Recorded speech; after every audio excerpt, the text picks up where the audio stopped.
Hey, what is good, and welcome, ladies and gentlemen of YouTube, to another replay review. Today, we're on Scythe, looking at the red team versus the blue team. BuzzSaw is our player. He's on the red team, spawning in the red court. Blue team spawns on the opposite side here on Scythe as they all focus fire over the sniper rifle in the top mid, a big focus point of this map. Without further ado, let's hop on board.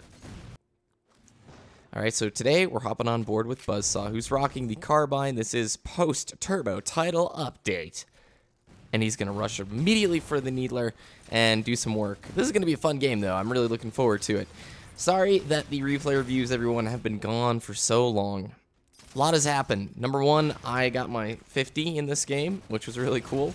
But I've been working with an extremely good Australian player who's been teaching me new things that I can bring to the table in these replay reviews, and I hope to actually bring him along on some of the replay reviews too, so he could do some serious fine-tuning and cranking on some of these replays.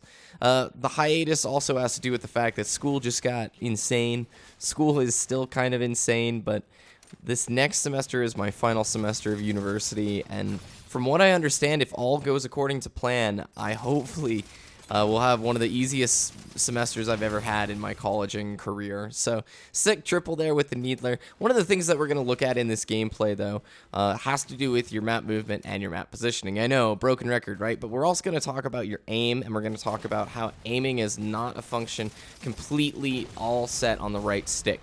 You really need to use the left stick in conjunction with the right stick to achieve that optimal aim. And one of the themes that we're just going to like hammer in, and I talked a lot about this with Sassy, the Australian player. A lot of you know him as Assassinator. And that has to do with the idea that what works at certain skill ranges will absolutely not work at higher skill ranges.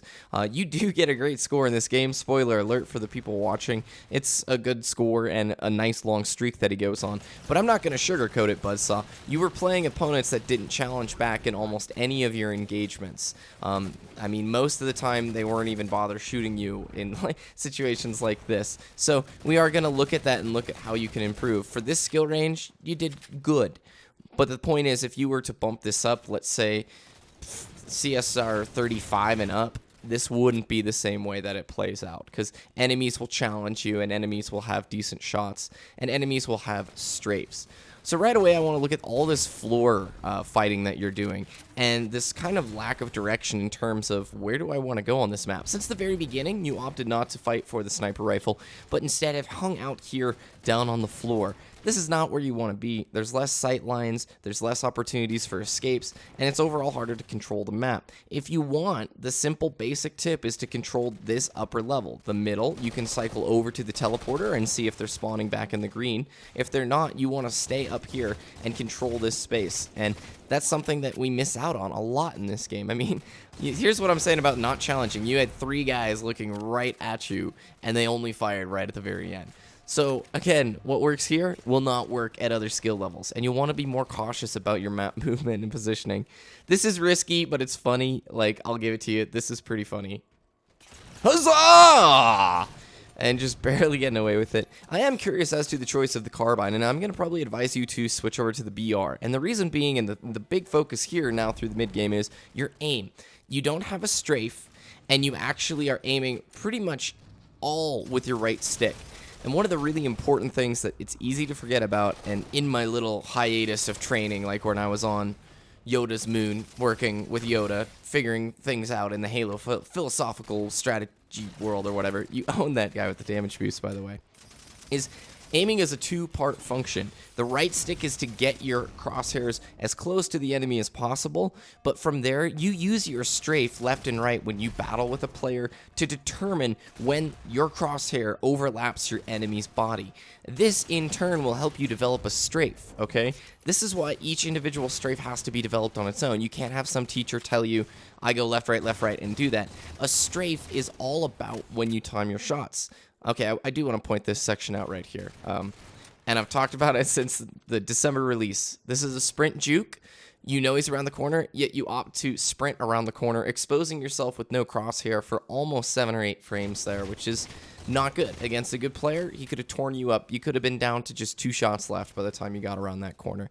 So don't do that. Don't even think about sprint juking. So some players, if we go back to the idea of strafing, Put the crosshairs right near their opponent, and left and right on your strafe is how you are basically fine-tuning that aim. It's very hard to strafe as well as wiggle your right stick at the same time. You can make small adjustments, but you're doing 95% of all your aim with the right stick. This in turn leads into you charging at people. In all your fights, you're sort of just charging at folks instead of beginning to engage with them and then using your strafe back and forth. If you are going to play higher level players who are going to challenge back, this won't work at all because you're just going in a straight line. It might sound a little abstract, but seriously, spend some time in the octagon with a friend just practicing gunfighting, and you'll notice what I'm talking about. Your strafe then becomes how you handle gunfighting, because two good players, they know about this concept and they use it. Let's say Sassy, for example, he will shoot at the end of his strafe. So as soon as he switches directions, he's going to shoot at that point in the strafe. But this then allows him to gunfight in an unpredictable way, because if I consistently wait for him to shift directions, and that's when I'm assuming he's going to shoot, he can switch on his end, which adds a whole new complex layer to things. And I think we could look at this like almost in a video of its own. Big sticky det missed opportunity right there, man. You know those two players are going to be charging at you. Look at that tight corridor that you could have funneled them into and forced map control. You could have forced them back. You shoot a sticky det at the top of that small choke point. If they run up it, cool, free kill. If they don't run up it, what you're showing them is, hey, this is my spot on the map, back off. And you don't even have to worry about it at that point. Instead, going for these longer pace shots is very risky. And when look at these fights, there's very little strafing involved. You're using the edge for cover, love it, it's great, but the strafe is important and it's non-existent in this game. Another point, like too, is the opponents very rarely are doing a strafe. They're like a couple guys in here are just crouching every single time they're getting shot. A couple guys aren't even shooting back because there's like assault rifles and whatnot. So your fundamental like place is there and you're kicking butt, and I like the fact that you're switching weapons. You're making sure that you're always having some sort of like, you have an extra gun in your pocket when you need it. When you run out, you switch. Your needler use is really good, but the map control of hanging out on the floor is not good. There's a lot of okay, how do I say it? There's a lack of sight lines on the floor, right? And it's also easier for opponents to drop down on you. It's harder to ascertain that floor's clear, but I don't know about up top. Whereas if you're up top, you're like, yeah, up top's clear and the floor is clear. I can easily move back and forth much easier. So the final thing I want to talk about is the thing I mentioned at the beginning, and that is what works at certain skill ranges will not work at higher skill levels. The basic backbone of what you're doing, very good, but huge refinements could be made. I think your shot is kind of crummy right now, and that's because there's a lack of a strafe. If you start working on the strafe in engagements rather than charging right at folks, I think you'll do better. If you want to know case in point, watch this engagement here. You're going to fight the guy down at the end of this bridge, right? And it's right after you shoot this guy down here, and then you're going to fight a guy at the top of the bridge, but you don't strafe. You just keep popping up in the same exact spot. Straight line. Straight line. The jump in every fight forces you to be in a straight line. It's very easy to predict your movement. Whereas if you would have just stayed on the floor and left and right and left and right with a strafe, A, your aim's going to improve because you're going to have less work to do with your right stick, and B, it's going to be harder for the opponent to hit you. Even in a fight like that, there was only one like movement shift. So this is why I think you should probably switch over to the BR. The carbine is a really good weapon, but it's much harder to use. Obviously, BR is top tier. I think the DMR still is better than the carbine. And I think the carbine in some situations is good, but the carbine requires really good accuracy. You cannot drop shots, and since it fires so quickly, I see a lot of players who use it not strafing. I see them doing the sort of run at the enemy and jump, like run at the enemy and jump that we've seen again and again and again.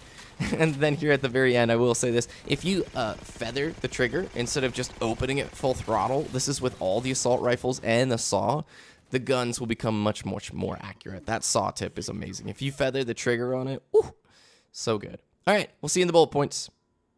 Map control, map control, map control. You didn't really fight her with a sniper rifle once. I did like the fact that you fought for the Needler a bunch of times, which was cool. But the fact that you didn't focus on the top level and spent a bunch of time down in the pits on the floor, not very good. Because those pits on the floor, way more sightlines into them than out of them, as well as the fact that there's no good escape routes. If you control that top level and use the teleporter to kind of jump back and forth to see where they're spawning, that'll help you a lot.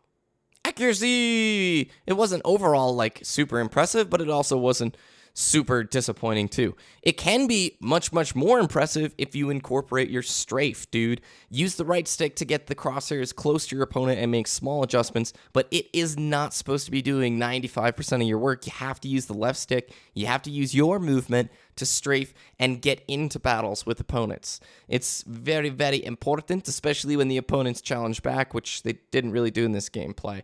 Refine your gunfights, dude, is the final one. Very few strafes. I know this went off the last one, but way too many times are you just running directly at your opponent and jumping. That'll get you killed. Like, in a higher CSR level, a smart player will see that. They'll take out their picnic blanket and basket, you know, sort of set up a nice arrangement, and then enjoy lunch with a side of your tears. So don't give them your tears. Give them your strafe and some refined gunfighting. No more running straight at the opponents and jumping, okay? Otherwise, thanks. It was a really entertaining replay. But the gloves are off. This is the new replay review, son. Dragoon's been learned. And I'm going to be harsh. I'm going to be hard on you guys. Wow. Wow. Yeah, words are a thing. Okay, guys. I will see you later. And take that however you will. BBK Dragoon is out. Peace. Oh, and pro replay review tip. Listen to music while you play and while you watch these. I don't put music in here, A, because that would require a lot. But B, because you guys can listen to your own music, which would make this even more entertaining. All right. Happy Friday. Bye.